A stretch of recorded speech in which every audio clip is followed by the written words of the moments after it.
Okay, here's a question for the group that they have no idea about. If you were to encounter an alien creature that you could communicate with, Yes. what is the one burning question you would like to ask? And what would you hope is the answer to that question? Deep. Hey, Wow. See, there's so hey. much that you gotta like I come to the mean, table with. if you have what's one, this is like that, quick question. What's the first thing on your mind? What's Well, the one thing you'd like to ask them? Like, Adina, are there robots on your planet? Or, no. Well, okay. Let me ask you this, because yeah, I think I need some clarification before I can okay. answer this. Uh-huh. So I know they're an alien. Mm-hmm. Do I know where they're from and how they got here? You just, it's almost to a point where validifying your belief system or their belief system, or just to confirm if there's a universal belief system out there, if that's what helps you out. Well, wait. I'm Okay, still stuck. okay. Let me Are- pose Okay, this can I question. go? I think Okay, in the Twilight Zone episode, the galaxy being, one of the questions that Robert, oh God, I forgot the actor's name who played the main character, and Cliff Robertson asked the galaxy being, "Do you have a god?" That's the question he asked, because he had to know that answer. So, in the vein of that, is there a question that you would like to know, that you would hope that would maybe bring the universe together, or bring the galaxy together, whatever, that you would like to ask them?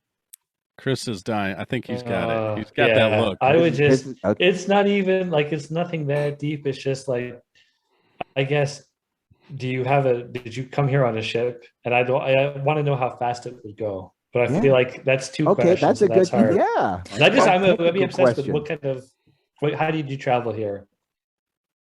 Yeah, I want the kind of like, because I want to go out there. I want us to go out there. So what can we glean from there? Like, where are they from? How'd they get there? Like, are they doing something to kind of travel faster than the speed of light or something similar? I want those answered before I get to any bigger, like, do you believe in God too? Or, I want. Yeah. I mean, you think of the question that Zephyr Cochrane approached to the Vulcan. Yeah. What would be the first question you ask? How did you get here? Where are you from? Do you drink booze like we do here? Because I love booze, I mean, right. Like that, Yeah, I would love to just know how that conversation went. I'm putting in the dialogue in the movie. He definitely offered deleted scenes that never were made. Okay. He definitely offered them a drink. He did. Like, He there's did no at the way bar. that he didn't offer them a drink. Definitely, yeah. But he didn't say, "Do you guys have booze?" Because I don't want to come to your planet unless there's booze. That's right. He didn't we don't say, want a dry planet. Are you sure?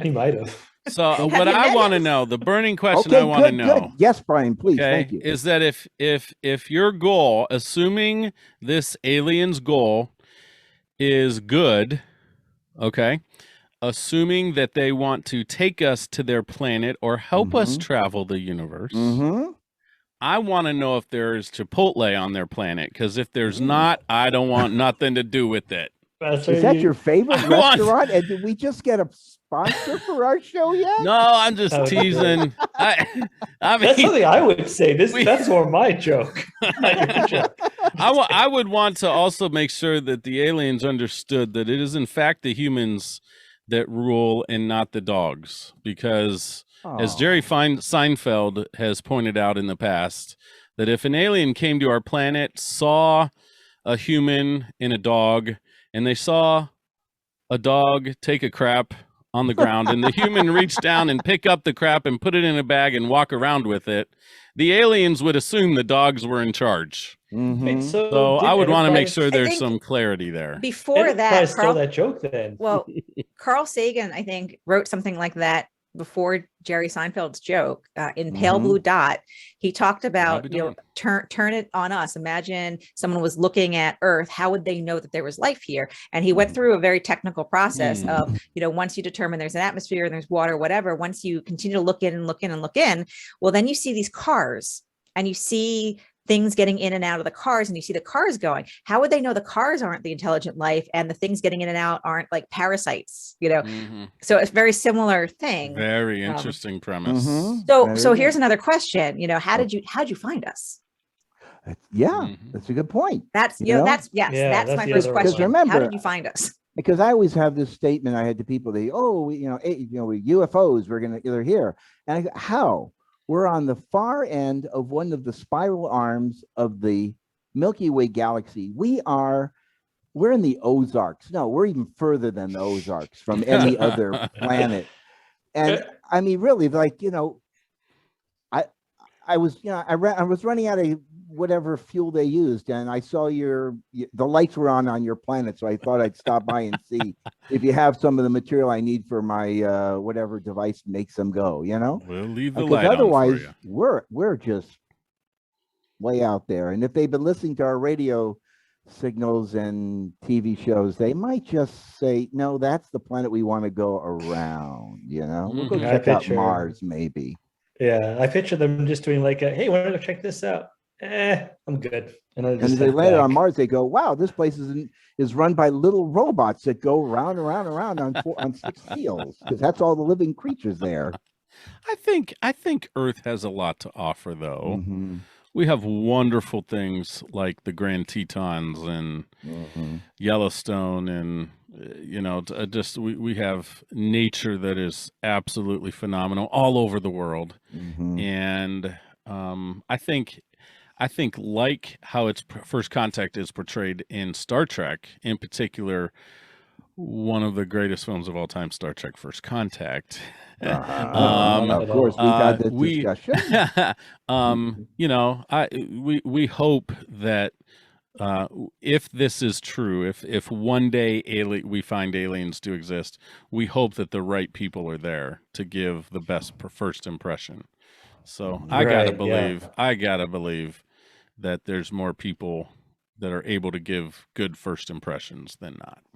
Yeah, I had an astronomy teacher too many decades ago, and he used to say, we're not the varsity squad of living life forms. There's got to be something out there that's a whole lot better than us, and I tell you, if I may, I was out stargazing with my brother-in-law a few years ago in the Outer Banks.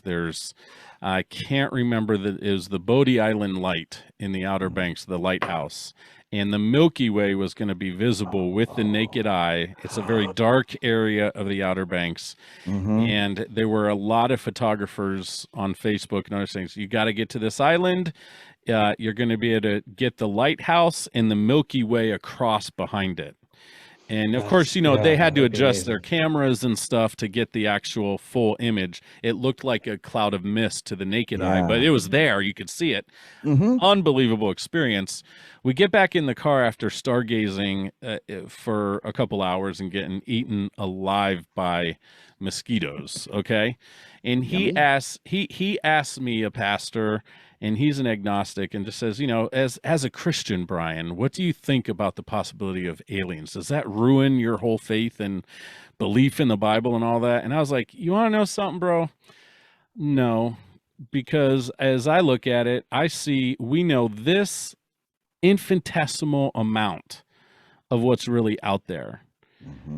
I cannot say, as a pastor, as a Christian, whatever, that there is absolutely no life anywhere out there. I find it hard to believe there isn't in the grand scheme of things. And he was a little bit surprised at I hope pleasantly surprised at my answer, because I was like, there's no way I can say absolutely no way. We know this much. And so that just the thought, in one hand, because of science fiction, we're either terrified of this possibility, right? Or we're ecstatic about the possibility. So hopefully the latter would be the true, like we would have peace-loving aliens come to our planet and help us out a little bit, I hope that is. But if we all, I always thought that if it's the other way, then at least it's a one way. That's a really cool way to go out. At least it wasn't us that did it to ourselves. At least it was someone else. And hey, what a cool way to go. No, I don't want to go. If that's to happen. I don't want to go. I don't want to go. I don't want to go either. I'm just saying. I'd rather not know. Right. But if not, I want Will Smith and an FNA-18 prepared to defend our planet against an alien force. Or Han Solo, even to sweep in and at the last minute, blow up the Death Star. I'm going to bring up the trial with Johnny Depp. I wish the judge would be like, "Hey, while we're at it, let's get Will Smith in here and find out why he wasn't in Independence Day 2." Because that's a problem for me. Money. Thank you. They would have given him enough money. You kidding? I don't know. Guys. All right. I think we answered the question. All right. Thank you. We answered the question. We'll move on to the next question. Okay.